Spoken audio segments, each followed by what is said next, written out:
And now bring in retired General David Petraeus, a former US Central Command Commander, former CIA Director, Chairman of the KKR Global Institute, and Chairman of KKR Middle East. General, thank you so much for joining us today on the program. So I want to begin by asking you, Iran now has said that the body tasked with selecting the country's next supreme leader has reached a decision.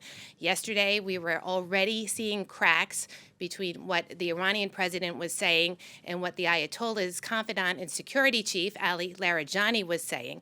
So will all of this change the calculations for Washington?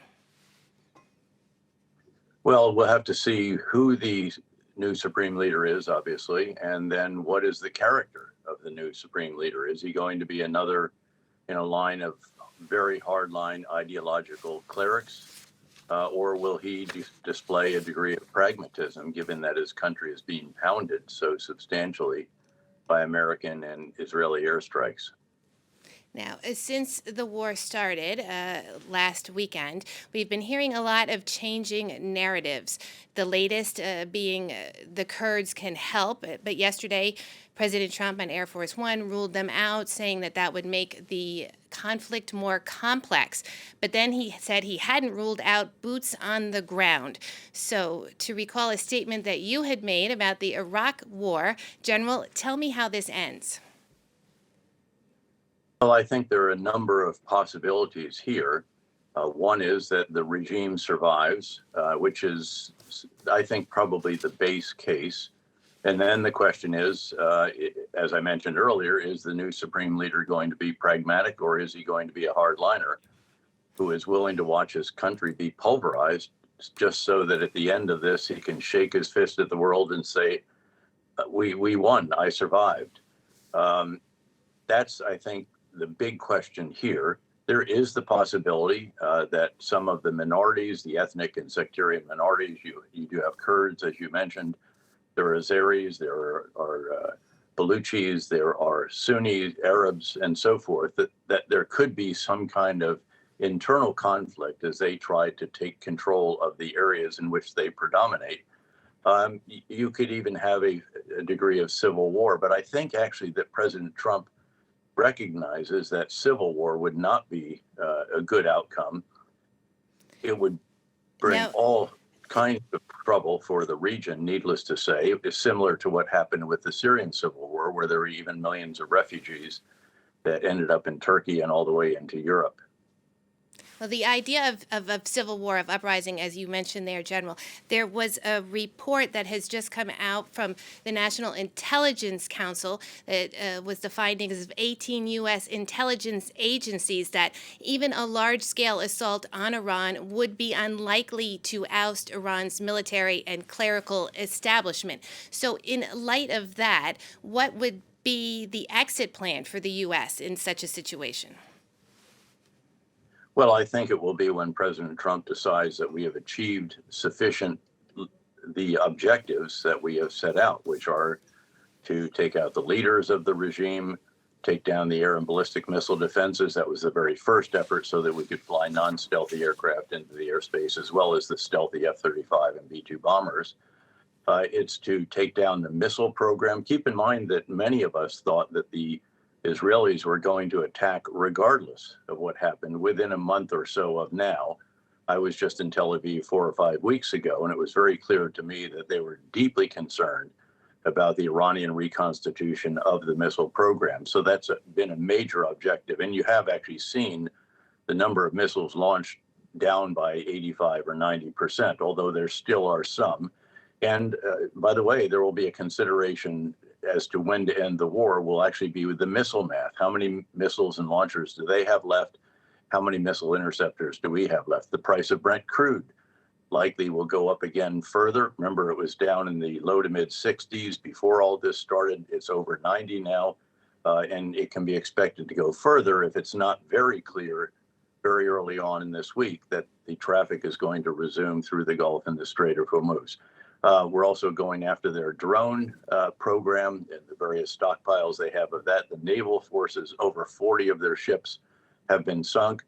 And then also the regime forces. Again, keep in mind that one reason I assume that the intelligence analysis was that it would take a very, very, very substantial force is that Iran has a very substantial force in its regime elements. If you total them all up, we're talking about the Revolutionary Guards Corps, the Regime Protection Force, the Besieged Militia, the National Police, the regular Army, Navy, Air Force, and Marines, and a handful of others. You're talking about nearly 1 million men under arms with a demonstrated willingness to kill their own citizens, tens of thousands of them, in fact, back in January. So that'll be the damage done to them. That will be another consideration. Then all the remnants of the nuclear program, they're going to be hit again. And other targets that can potentially create the possibility for internal political change.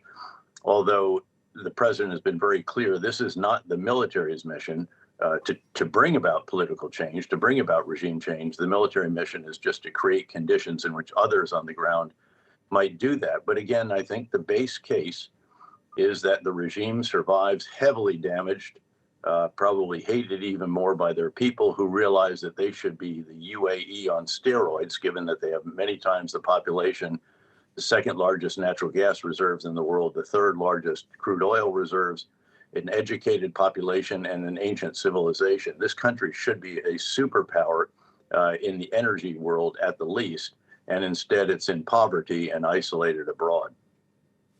General, I want to take a moment and talk about the tone of the messaging coming from the Trump administration.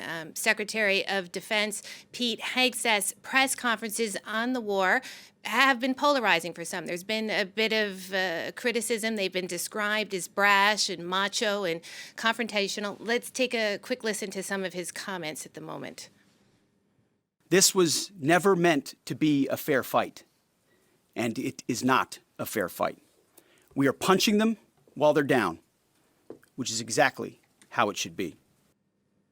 Now, General, as you know, Hegseth was a controversial choice for Secretary of Defense. Senator Mark Kelly, who's a fellow combat veteran, called him unqualified and the most unprepared nominee in history for the job. So hearing comments like this, does he have your support? Well, this is not about my support or anything else. He has a certain style to him. It's a different style than, say, someone like Secretary Bob Gates, for whom I commanded 2 wars, those in Iraq and Afghanistan. And frankly, I'm listening to the commanders of Central Command and the chairman of the Joint Chief. They have been quite granular in the detail they have provided, as have their staffs. And that's what I'm basing my assessments on. And General, the White House as well, their official account on social media has released a campaign titled Operation Epic Fury that's mixing video game styling and Hollywood clips with actual declassified strikes on Iran. So as a commander who's served in several theaters of war, do you worry that this is gamifying war on social media and that it risks trivializing the strategic stakes and the human reality? I mean, President Trump was at Dover yesterday to oversee the return of six military people killed in Kuwait. No, I thought it was great that President Trump was at the dignified transfer. In fact, a number of individuals were asking, would he be there? And of course, he was, to give comfort to the families who are receiving their fallen heroes back home. Look, this is a different era. I'm thankful that back in my day, commanding the surge in Iraq and the surge in Afghanistan, that we didn't have to contend with the kind of social media that we have now today. I'm not on social media except for LinkedIn, so I'll leave that to others for comment. And General, we also saw in the news yesterday a report that had been in Washington Post that Russia is sharing intelligence with the Iranian regime, helping them to target U.S. military assets. How significant is that information?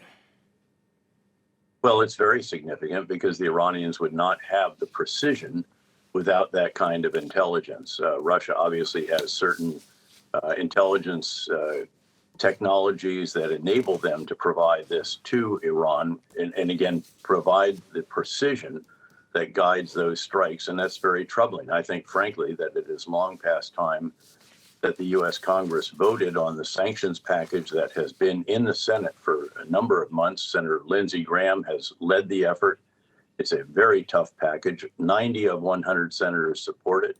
And I think it's long past time for that to receive a vote and to go to the White House to be signed into law to complement the very good work that's been done by the EU. They did a 19th round of sanctions back last fall. They're working on a 20th round. They've also, of course, provided the 90 billion euros to Ukraine for their fiscal and economic issues. I hope that Hungary will get out of the way of that one and let that go to those. This is, they're fighting for us. They're fighting a common enemy. It really is the eastern flank of NATO for all intents and purposes, recognizing that, yes, Ukraine is not a member of NATO, but we should be doing everything that we can to help them in that fight. And Russia's provision of intelligence to Iran is just one more reason why we should do that. And General, what is the one specific recommendation you have for the U.S. government to ensure that the U.S. doesn't repeat the mistakes that were made in Iraq, Afghanistan, and Libya? I'm very confident that those who are in policymaking positions and also military commanders have more than learned the lessons of Iraq and Afghanistan, noting that Iran is 3.5 times larger in population than was Iraq back when we did the invasion in 2003. And in fact, I was a division commander at that time of the Great 101st Airborne Division.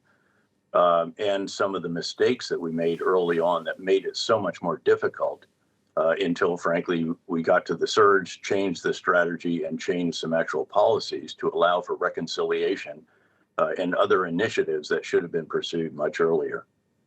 General, thank you so much for speaking with us today, for making the time to share your expertise.